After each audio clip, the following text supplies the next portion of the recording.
kita harus belajar mau ada di environment apapun, kita harus bisa survive gitu. Kalau memang sekarang ya bilangnya apa ya, nasib atau tangan Tuhan atau kodrat gitu ya menghantarkan kita ke satu posisi di mana oh ya unfortunately di sini memang begitu, kalau mau bikin project, kalau mau request budget prosesnya panjang nih, berbelit-belit gitu. Nah, kita nggak boleh sebagai profesional terus oh ya saya menyalahkan keadaan deh, karena keadaannya seperti ini ya udah saya nggak bisa berkarya atau nggak bisa maksimal. Ya jangan begitu juga gitu.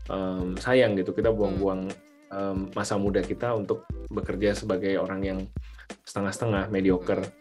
Obsesif, ngobrol seru, skills for first jobbers. Kisah nyata kriminal dibalut dalam drama audio yang mendebarkan, hanya di podcast Tinggal Nama. Halo Sam, apa kabar? Halo, kabar baik Suli. Thanks for having me. Yes, pleasure for us to invite you.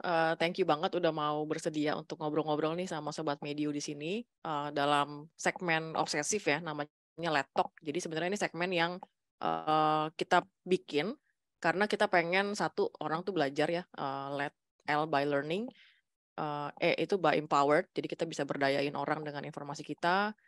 Terus D, kita bisa develop people. Jadi semoga tuh dengan konten kita ngobrol hari ini, mereka feels inspired juga dari ketiga aspek tersebut. Gitu. So, mungkin sebelum kita mulai lebih lanjut nih, yang bagi Sobat Medio yang ataupun pendengar obsesif yang belum kenal sama Samuel Ray, mungkin bisa introduce yourself dulu nih, kira-kira aktivitas lu ngapain, terus mungkin sedikit history perjalanan karir lu seperti apa sih sampai sekarang gitu, dan penulis dan segala macam. Oke, thank you Suli. Iya. Salam kenal teman-teman semua, namaku Samuel Ray, biasa dipanggil Sam atau Ko Sam sama netizen. Bekerja sebagai profesional HR sudah kurang lebih 10 tahun lebih. Mulai kerja itu di 2011 di salah satu bank multinasional di Jakarta. Profesinya HR, tapi pindah-pindah dari bank, insurance company, fintech, dan sekarang di technology company.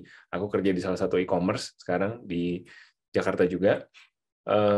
HR tapi kok pindah-pindah gitu kan ya, mungkin banyak yang tanya-tanya. Biasanya kan HR orangnya stay gitu ya di satu tempat. Aku HR yang ngurusin project gitu. Jadi for most of my career I take care of different project management. Jadi di dalam HR tapi pegang project manajemennya. Misalkan pernah handle project perpindahan kantor gitu. Ada salah satu company tempat aku kerja dulu pindah dari kantor di Tangerang, dia pindah ke Jakarta gitu. Kita ngurusin proses perpindahan karyawannya, make sure karyawan settle in nicely, nggak ada yang protes, kenapa pindah ke Jakarta jadi macet segala macam. Kita provide bis waktu itu buat karyawan segala macam. Terus kalau di company yang sekarang ngurusin employer branding, ini juga project based. Jadi ibaratnya gimana caranya sih biar brand perusahaan ini makin kuat di mata job seeker, baik itu fresh grad maupun pro hire. Jadi kita introduce berbagai inisiatif, kita bikin akun sosmednya, kita bikin event-event offline maupun online buat engage job seeker. Kita bikin acara-acara yang menarik gitu buat attract mereka itu. Lalu itu professional side. Nah, untuk my side on social media, jadi buat teman-teman yang belum kenal, aku di tahun 2019 mulai sharing seputar CV, seputar job seeking, seputar HR gitu ya, labor law gitu. Apa sih yang harus dilakukan kalau aku di terminate sama kantor misalkan. Banyak yang nggak tahu gitu kan, hukum-hukum tenaga kerjaan gimana sih yang sebenarnya melindungi tenaga kerja gitu. Pemerintah sudah menciptakan undang-undang yang melindungi kita, tapi kita sering nggak tahu gitu ya, karena ketidaktahuan itu jadinya mungkin proses yang dialami pada saat termination mungkin kurang smooth gitu. Nah, itu konten-konten yang aku share di 2019. Lalu 2021 mulai main YouTube, konten juga di YouTube. Nah, kalau di YouTube agak beda, aku share sama istriku tentang keuangan, tentang adulting, tentang ngurus anak gitu. Jadi apapun lah yang bisa di-share, dan mungkin big picture-nya tentang frugal living kali ya. Jadi teman-teman mungkin kenal aku juga ini Koko yang frugal itu frugal. Itu memang kami sering share karena kami juga hidupin sendiri. Jadi gimana caranya kita sebagai karyawan pun kita bisa achieve financial independence, kondisi keuangan yang mapan.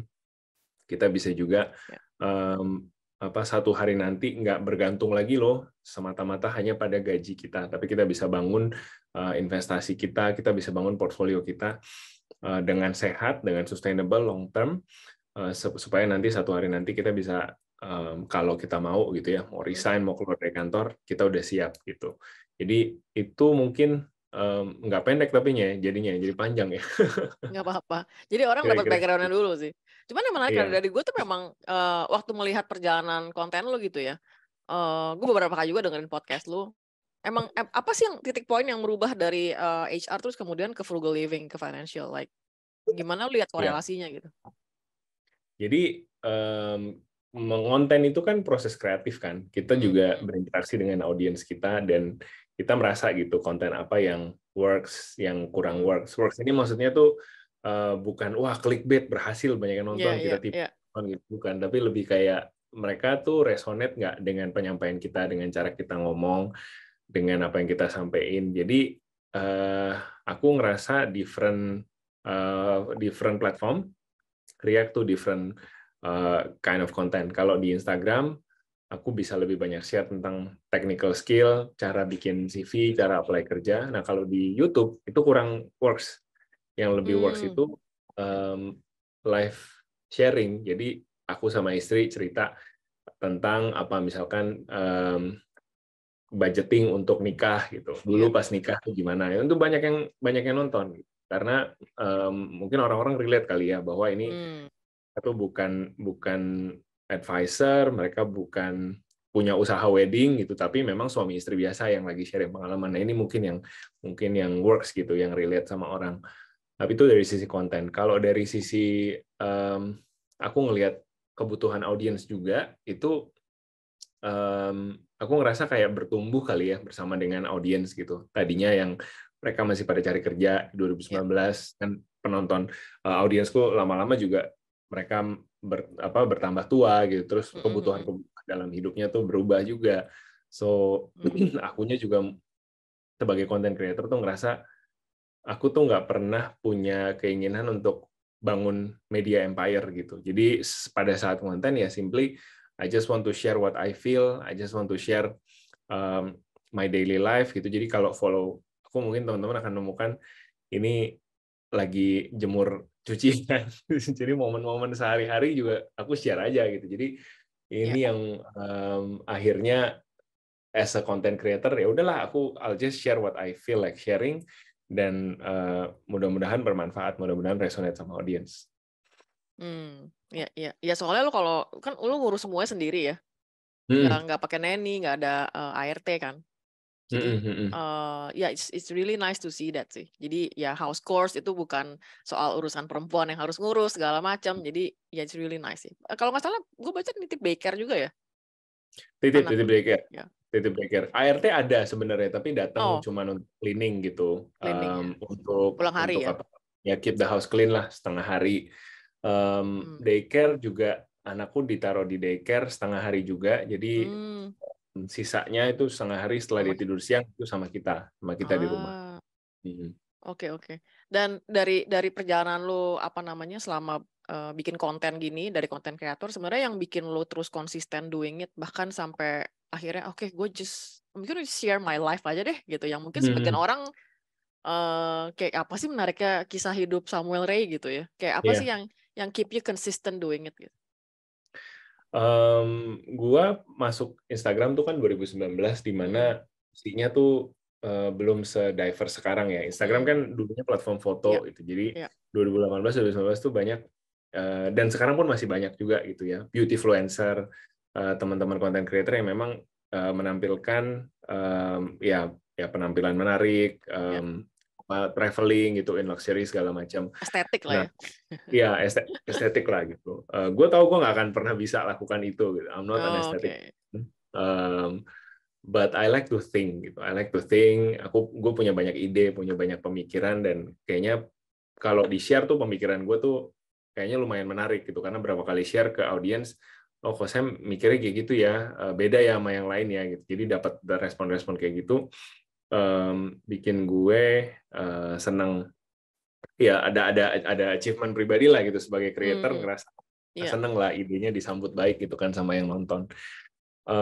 Terus emang dari SMA tuh gue hobi nulis, tapi nulis untuk diri sendiri, bikin blog gitu. Zaman dulu zaman Friendster, blogger gitu kan. Nggak tahu pada punya nggak di sini. Gue dulu punya blog. Jangan tanya domainnya apa karena isinya malu-maluin. Oke. Akses pribadi. Kayaknya semua pada awalnya begitu deh. Kayaknya semua punya ya. Semua punya ya. Jadi itu yang ya, dan kebetulan hobi gitu, nulis tuh hobi. It gives me fulfillment, it gives me joy to write. Ya, dan mungkin juga berasa social impact-nya kali ya, ketika gue nulis terus orang baca dan respon, oh thank you gitu, your thoughts help me sort through my complication in life gitu, membantu orang mengurai masalah dalam hidup, it makes them happy ya, gue dapat fulfillment gitu dari nulis itu, so I just kept doing it.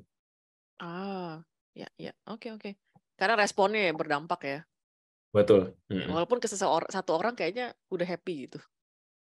Iya, satu yang udah happy, tapi ya ke yang lain-lain juga. Ya ketika ada 1, 2 yang benar-benar tuh dari hati nulis gitu loh, say thank you for being honest, for being who you are, itu yang bikin gue semangat sih and keep going. Ya, instead of being aesthetic, mendingan being authentic ya. Wah, bagus tuh. Bisa jadi quote tuh. Jadi quote, oke. Oke, sekarang kita ngobrolin segmen berikut ya. Kita ngobrolin buku lu nih yang lagi probation ya kemarin. Mungkin yang belum beli, yang belum baca, mungkin pengen tahu nih kira-kira sebenarnya what glimpse of lagi probation tuh apa sih, dan kira-kira manfaat apa sih yang mereka bisa dapat dari situ gitu. Oke, jadi lagi probation itu ditulis untuk teman-teman job seeker yang belum punya pengalaman kerja, ditulis sama seorang HR yang udah membantu banyak orang mencari kerja dalam course of his career gitu ya. Jadi gue menemukan belum ada buku di market yang saat itu menulis tentang mencari kerja dengan jujur gitu, secara jujur, secara hangat, itu belum ada. Kalau kita bicara buku yang mungkin tips dan triks mencari kerja, kiat-kiat gitu yang ditulis sebagai tips dan triks books gitu ya, mungkin knowledge aja mungkin ada gitu, tapi di buku ini gue tuh pengen jadi teman, pengen jadi seseorang yang dekat sama pembaca, punya knowledge-nya, iya, gue punya knowledge-nya gitu as an HR person, tapi juga at the same time gue punya kedekatan dengan pembaca gue. Jadi ngajar, nggak cuma ngajarin, tapi gue juga udah pernah lo going through apa yang kalian lewatin. Gue ngerti kecemasan pada saat proses cari kerja. Gue ngerti ketakutan mungkin buat teman-teman yang belum pernah interview. Gue juga ceritain pengalaman gue di situ. Terus gue juga kasih beberapa interview dengan bos-bos HR. Jadi ini udah VP level, director level, teman-teman gue juga gue ajak ngobrol, dan hasil obrolan itu gue tulisin di buku itu untuk ngasih teman-teman gambaran kira-kira apa sih yang HR cari ketika sedang mencari kerja sebagai kandidat gitu. Jadi I think it will help a lot of you untuk teman-teman yang baru mulai journey kalian di karir. Dan ya ada buku baru yang akan dipublish tahun ini ya, lanjutannya dari probation. So itu akan cerita lebih banyak tentang kehidupan kantor setelah dapat kerja. Jadi berseri gitu ceritanya. Mudah-mudahan nanti teman-teman bisa baca juga di Gramedia. Oh, really look forward to it ya. Jadi nanti mungkin bisa ngobrol lebih banyak lagi tuh soal itu tuh. Yes, pastinya. Oke, nah terus kemudian sekarang kan Sam berkarir di as an employer branding ya. Sebenarnya it's really interesting sih, karena sebetulnya gue belum banyak perusahaan yang sebetulnya aware ataupun merasa penting gitu punya employer branding gitu. Sebetulnya kalau dari Sam sendiri, manfaatnya apa sih untuk perusahaan bisa atau harus punya employer branding department khusus gitu? Iya, jadi employer branding ini biasanya duduk di dalam tim HR atau tim people. Di bagian dari tim HR, ada yang berdiri sendiri gitu ya. Ada juga seperti company aku sekarang ini di bawah tim talent acquisition atau recruitment team. Nah, tujuannya apa sih dimiliki employer branding? Employer branding ini sebenarnya mengelola, mengkurasi komunikasi antara company dengan kandidat. Kalau company dengan customer-nya, itu kan biasa di Departemen Public Relation atau Corporate Communication atau Markom gitu kan. Nah, kalau dengan kandidat, siapa yang ngurus? Kan kita bukan jualan produk juga, kalau ke kandidat yang kita jual gitu kan environment kerja gitu. Nah, yang paling tahu environment kerja seperti apa di satu company ya tentunya di people team-nya. Jadi ini sebenarnya lini kerja yang menarik buat teman-teman yang punya ketertarikan di people, mungkin punya background di psikologi gitu ya, dan punya ketertarikan di komunikasi gitu, karena dapat dua-duanya. Kita bisa kita tahu gitu ya gimana caranya kita building environment yang menyenangkan buat karyawan, kegiatan-kegiatan apa yang kita provide buat karyawan kita, tapi juga kita tahu gimana caranya apa yang udah kita buat itu buat internal, kita komunikasikan juga keluar ke eksternal gitu. Jadi kira-kira kayak gitu. Nah, mediumnya tentu banyak, tergantung kreativitas dari masing-masing company. Ada yang bikin akun live ad di Instagram, di TikTok gitu ya, main di sosial media. Ada yang misalkan bikin acara beasiswa atau kompetisi hackathon supaya namanya makin dikenal di kalangan mahasiswa gitu. Ada juga yang mengelola manajemen trainee program, jadi macam-macam. Produknya macam-macam, tergantung dari kreativitas perusahaan. Kalau di aku sekarang, yang kita fokus banget untuk kelola di tahun kemarin ya, 2022, itu growing our social media presence. Jadi ya teman-teman bisa lihat, ini boleh promo nggak akun medsosnya? Boleh, boleh. Ya, jadi buat teman-teman yang kepingin lihat contohnya gitu ya, di kantor aku sekarang bikin akun live@lazada.id. Nah, itu teman-teman bisa lihat-lihat seperti itulah kira-kira kerjaannya buat branding. Dampak realnya tuh apa sih setelah kemudian membangun sosmed dan segala konten ya? Iya. Nah, dampak realnya itu kita memang employer branding ini kita harus sepakati ya dengan manajemen gitu. Mau diukur apanya nih?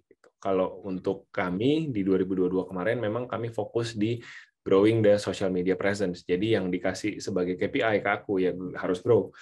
Kontennya harus banyak yang lihat, followernya harus banyak gitu. Nah, followernya berapa ya kita set sendiri internal. Tergantung dari journey-nya juga. Misalkan saat ini buat company tersebut yang penting adalah meng-hire fresh grad. Kalau mau banyak meng-hire fresh grad berarti harus banyak aktivitas-aktivitas yang dihubungkan ke fresh grad. Mungkin di company lain journey-nya berbeda. Aku udah cukup stok fresh grad-nya, sekarang aku mau hire professional hire. Susah nih nyari-nyari yang profesional. Mungkin kita harus outreach ke komunitas karir atau profesional-profesional yang sudah bekerja di bidang itu, atau orang Indonesia yang kerja di luar negeri mungkin gitu. Jadi tergantung dari stage-nya. Diukur secara langsung memang sulit, kayak marketing dia. Jadi kalau kita bilang apakah marketing sebuah produk, iklan gitu, dengan yang diukur kan biasanya berapa yang nonton atau valuasi iklannya, valuasi brandnya gitu ya. Benar, apakah dengan itu semua directly contribute to sales? Bisa iya, bisa enggak jawabannya gitu. Tapi apakah kemudian kita tidak marketingkan sama sekali, kan juga salah gitu. Jadi memang ini balik lagi sih teman-teman, terutama yang mau coba bangun employer branding di perusahaannya, coba ngobrol juga sama manajemen.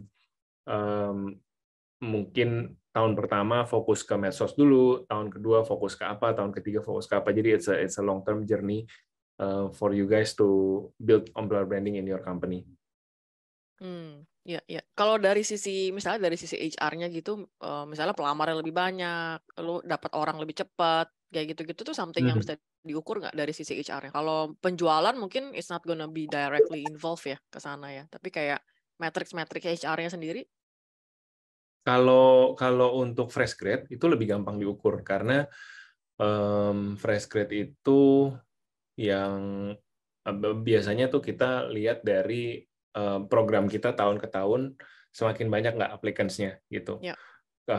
Dan itu kebantu dengan kita banyak komunikasi medsos, kan orang nungguin gitu kan, wah udah mulai bulan Maret nih, biasa Lazada ngadain Apprentice gitu, ada program apa namanya internship 6 bulan gitu, ada orang udah nungguin tuh, dan karena mereka tahu nungguinnya di mana di Live at Lazada, jadi tiap 6 bulan sekali semakin meningkat jumlah yang daftar gitu.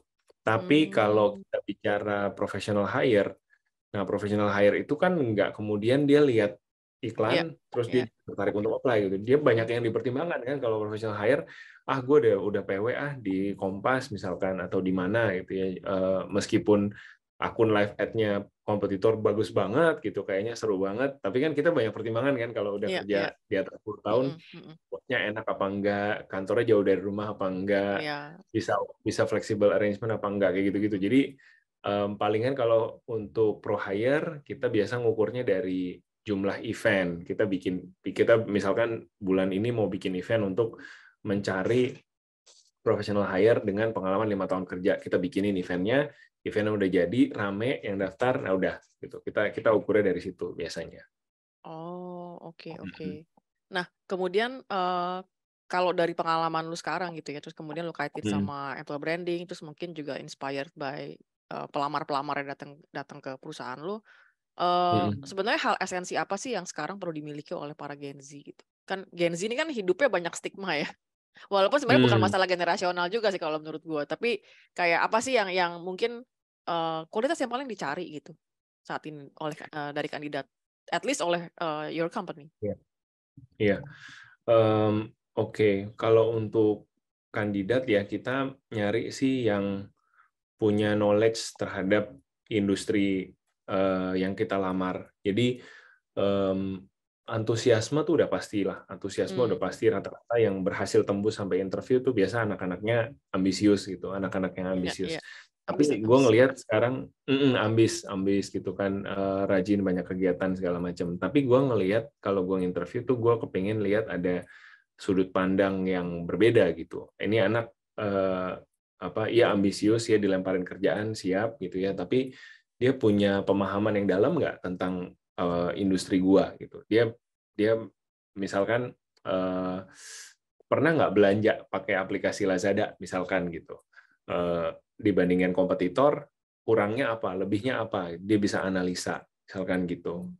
Atau dia tahu nih kalau di e-commerce kan kita seperti supermarket ya sebenarnya ya, ada yang jualan beauty products, ada yang jualan groceries, ada yang jualan ban motor gitu ya, aksesoris motor dan segala macam. Nah, dia tahu nggak tren terkini yang terjadi di misalkan dia apply ke kategori motor, di dunia permotoran ada lagi terjadi apa nih, tuh ada KOL siapa nih yang lagi viral karena ngomongin apa gitu. Jadi kalau bisa sih knowledgeable juga. Jadi tidak hanya ambisius, tapi juga knowledgeable tentang industri atau perusahaan yang dilamar.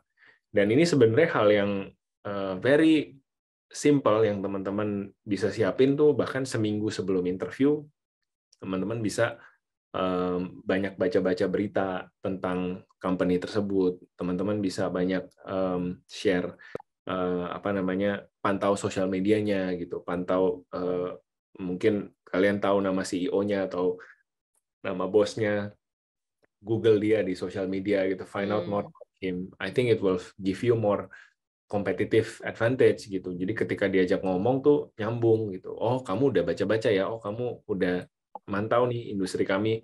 Padahal mantaunya baru seminggu kemarin gitu. Tapi at least kamu lu udah punya something different yang separate you from other candidates. So for me, it's besides ambition, you have to be knowledgeable too. Gitu. Ada wawasan lah tentang perusahaannya. Karena sebetulnya kalau dulu yang gue cari itu sebetulnya in a nutshell ya, sebenarnya curiosity ya. Lu punya, kalau lu apply sebetulnya lu interest nggak sih sebenarnya? Itu akan diuji ya dari wawancara itu ya. Betul. Curiosity berasa tuh ya ketika lu tanya kenapa pengen apply di sini ya. Kan karena ada lowongan gitu. Jangan sampai jawab kayak gitu ya. Harus ada harus ada knowledge, harus ada something you research about the brand. Ya. Itu selalu tambahin sih personal touch itu. Sesimpel mungkin saya lihat iklannya yang ini, yang ambassador-nya ini, saya suka banget iklan itu karena apa-apa gitu. Ya pasti dangkal, pasti memang cuman di lapisan luar, tapi at least lu udah tunjukin bahwa lu udah usaha nih, udah ada rasa penasaran tadi, bener sih. Iya, iya. Nah, kemudian kita akan ngobrolin soal resilience sama kemudian leadership. Mungkin kita akan nyinggung dikit soal your leadership gitu ya. Kalau dari pengalaman lu sebagai leader gitu, sebetulnya ya secara umum lah ya, kira-kira sebetulnya resilient anak-anak muda ini sekarang seperti apa sih yang lu temuin, dan mungkin apa yang bisa membantu mereka untuk shape more resiliensi mereka gitu. Di zaman yang udah serba ada, kan mereka kan lahir di zaman yang udah serba ada dan mudah gitu ya. Everything just Google away gitu. Kalau kita mungkin masih ngalamin yang namanya clipping koran atau segala macam. Nah, kalau mereka kayaknya udah nggak ada tuh. Nah, apa yang bisa membantu mereka untuk shape their resilient lagi, dan kaitannya sama curiosity tadi gitu? Iya, menurut gue, jadi resilient ini bisa apa ya, sebenarnya kalau gue ngelihatnya ya, justru anak-anak yang kerja bareng gue itu resiliennya tuh ada gitu. Resiliennya tuh ada, yang sebenarnya jadi mudah kelihatan karena environment-nya open. Environment-nya memberikan mereka ruangan untuk eksperimen, untuk coba.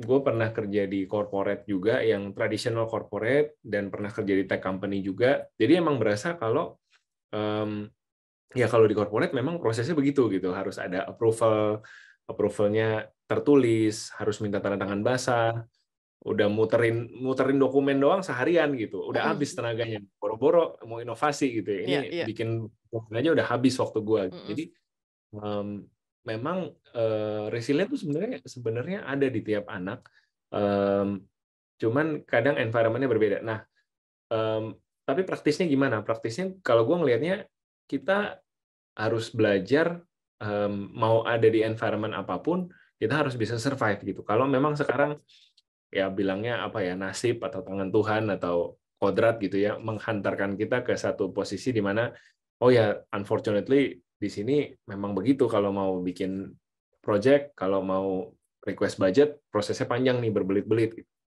Nah, kita nggak boleh sebagai profesional terus, oh ya saya menyalahkan keadaan deh, karena keadaannya seperti ini ya udah saya nggak bisa berkarya atau nggak bisa maksimal. Ya jangan begitu juga gitu, karena sayang dong waktu yang kita buang di dalam masa-masa kita bekerja setengah hati itu, kita nggak memberikan yang terbaik itu, sayang gitu, kita buang-buang masa muda kita untuk bekerja sebagai orang yang setengah-setengah, mediocre. Jadi regardless of the environment, regardless of situasi kalian saat ini, coba berikan yang terbaik gitu. Nanti kalau misalkan ya kan kita kerja itu nggak hanya di satu company kan gitu. Kita kerja atau hanya di satu departemen, bukan nggak mungkin 2 tahun lagi, 3 tahun lagi nasib atau ya prestasi kamu ngebawa kamu ke tempat lain di mana kamu bisa lebih bersinar. Jadi menurut gue jangan menyerah sama environment, jangan salahkan environment, jangan salahkan atasan juga, berkarya sebisa mungkin gitu, berkarya sebisa mungkin. Ya karena kalau karyawan depannya karya dulu ya. Betul. Dikenal sama karyanya, setuju. Iya. Oke. Nah, terus kemudian as a leader juga gimana lu build conducive communication gitu sama tim lu? Dan gimana caranya lu emang empower mereka, kan generasi muda tuh kan kayak banyak ide, kayak banyak inspiring ideas gitu yang mungkin nggak semuanya bisa diakomodir gitu. Nah, sebagai leader lu gimana sih mengkomunikasikan itu dan mengakomodir, tapi juga mengedukasi mereka soal batasan-batasan di dalam perusahaan gitu. Kalau kata Yoris kan think out of the box tapi execute tetap inside the box. Iya. Gue juga jadi leader belum lama ya. Most of my career sebenarnya gue tuh individual contributor. Jadi tipikal yang timnya gede, terus yuk kita apel pagi gitu bersama Bapak Samuel. Gue bukan tipikal kayak gitu. Jadi in terms of my Kalau misalkan ada project gede, biasanya gue dapet tim tuh anaknya orang lain gitu. Oh, di departemen ini satu, departemen mana satu gitu. Kita kerja bareng, biasanya kayak gitu. Baru belakangan ini di company yang sekarang tuh gue dapet tim agak gede. Nah, kalau gue melihatnya di tim yang sekarang ya, itu at least the very least I can do adalah komunikasinya harus terbuka apa adanya.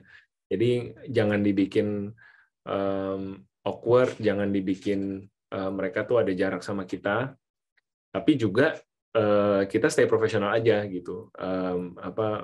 Gue juga menemukan ada kan leader yang mungkin saking dia berusaha dekatnya, dia tanya-tanya hal pribadi gitu, kayak gimana weekend sama pacar ngapain gitu. Kayak, kan males ya kalau gitu-gitu ditanyain gitu di kantor, ya udah sih nggak usah nanya-nanya gitu. Jadi gue coba jaga jarak juga, keep it appropriate, tapi keep my team knows that they can talk to me anytime about anything gitu, yang mereka bisa tanyain. Dan kalau udah mereka propose sesuatu, nah ini mungkin juga learning gue ya, yang tadinya individual contributor sekarang punya tim gitu. Sebagai individual contributor tuh kita punya standar kita sendiri, kita punya, gue kalau bikin project, bikin konten sosmed harus kayak gini, ini warnanya harus seperti ini, tulisannya harus sesuai ejaan KBBI gitu, nggak boleh ada yang salah segala macam. Kadang-kadang ada miss kan, gitu. Kalau kita nggak pegang sendiri, anak buah yang pegang gitu. Kadang-kadang kita lihat, wah ini nggak sesuai nih dengan standar kita. Tapi juga kita mesti, gue akhirnya berusaha ngelihat bigger picture-nya gitu. Iya sih, gue bisa spend lebih banyak waktu di sini mengkritik project yang ini supaya jadi sempurna sesuai standar gue. Yes, gue mungkin dapat output-nya yang sempurna gitu. Tapi apa yang gue kehilangan kalau gue lakukan itu, gue kehilangan trust dari tim gue. Mereka akan bilang, apapun salah kalau sama Samuel, nanti biarin aja dia yang approve. Terus gue juga akan kehilangan confidence mereka. Mereka nggak bisa punya kepercayaan diri untuk konten, untuk produksi sesuatu sesuai dengan kreativitas mereka, gitu. Dan gue akan kehilangan kreativitas mereka di dalam tim gue. Jadi gue nggak pernah menempatkan diri sebagai yang paling pinter di dalam tim. Gue menempatkan diri itu ya fasilitator aja. Gimana mereka punya kesulitan apa, datang ke gue. Hal-hal yang mereka bisa handle sendiri, mereka kerjakan sendiri. Hal-hal yang mereka misalkan butuh backup, ngomong dong ke direktur, ngomong dong ke bapak ini, dia senior, dia nggak dengerin saya misalkan, atau ke ibu ini, mereka minta gue yang maju, ya in my capacity I would go gitu, I would do it. But whatever they can do on their own, gue sebisa mungkin ngelepas gitu, bisa let them handle sendiri gitu, tanpa gue terlalu ikut campur. Ya. Sekarang direct report lu berapa orang sih? Sekarang ada 4. Ada 4 ya. Nah, sebenarnya apa joy-nya gitu ya, saat lu punya tim project yang sebetulnya lu tahu nih deadline-nya kapan gitu ya, tim ini bubar, sama kemudian punya tim yang you can rely on, karena kan mereka akan ibaratnya kayak selalu sama lu ya, direct report-nya lu ya. Jadi apa tuh suka dukanya mungkin ya, punya tim yang project sama tim yang established gitu? Iya, kalau project mungkin ya itu ya, seperti yang tadi dia bilang, ada masa berlakunya kan, selesai project kita udah nggak sama-sama lagi. Kalau sama tim yang lebih sort of permanen gitu, jadi kayak punya keinginan untuk mereka bisa grow gitu loh, di bawah leadership kita, bareng-bareng kita gitu. Mereka learn something new. Sebelum sama sesudah kerja sama kita tuh mereka ada improvement in their own career. Jadi kadang-kadang kadang-kadang jadi kebawa personal gitu, kalau misalkan ada satu kerjaan mereka, tim yang gue tahu bagus nih, gue tahu dia udah ngelakuin hal yang terbaik gitu, tapi mungkin dilihat orang lain masih kurang atau gimana, it becomes more personal karena ada kedekatan tadi ya antara gue dengan tim gue tadi gitu, yang kedekatan yang mungkin agak beda dibandingkan kalau kita hanya project based gitu. Tapi ya both are learning opportunity, tempat untuk bisa grow. Challenge-nya lebih besar di project management sih kalau gue ngelihatnya, karena kadang-kadang kalau project management orang kan bakal ngerasa, siapa lu nyuruh-nyuruh gitu, siapa lu ngasih deadline, bos gue exactly. bukan gitu kan, biasanya kan kayak gitu. So that's the challenge. While kalau kita sama tim yang kita manage langsung ya lebih relax ya, karena udah tahu prosesnya, dan memang ya bos gue Samuel memang gitu. So kayak gitu sih. Oke. Nah, dari pengalaman lu handle as a leader maupun project sama established team gitu. Dan kita tahu sekarang anak muda sekarang kan dengan startup mereka jadi jauh lebih cepat jadi leader kan. Iya. Nah, kira-kira pesan lu apa nih untuk mereka gitu yang mungkin secara baru 1 tahun 2 tahun dia udah harus jadi misalnya lead ataupun head of something gitu di startup company. Oke. Mungkin gini ya, knowledge bisa kita akselerasi, improvement, innovation bisa kita akselerasi, tapi hubungan sama orang itu agak susah untuk diakselerasi. It takes process, it takes time.